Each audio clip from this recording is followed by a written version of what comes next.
Jo soc Elisenda Bernal, soc professora de la Universitat Pompeu Fabra, de la Facultat de Traducció i Interpretació. Els canvis que s'han incorporat a les proves no són especialment significatius i el que ofereixen és molta més optativitat que no pas hi havia abans, amb la qual cosa no cal preocupar-se excessivament per això.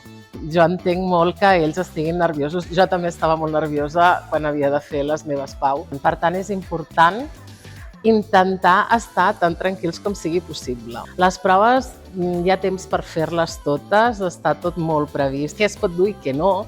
Per exemple, com han de ser les calculadores i que han d'anar amb la memòria esborrada, que no hi pot haver res escrit, que les ampolles han de ser transparents, que els bolis han de ser o blau o negre, que no es pot respondre res amb llapis. Vista perspectiva, veus les PAU i deies, ostres, tot el que vaig patir, el que no vaig dormir, els cafès que vaig arribar a prendre i els nervis que vaig passar, i realment ni les proves eren tan difícils. És una prova important, sens dubte, però no és el que determinarà la vida de ningú.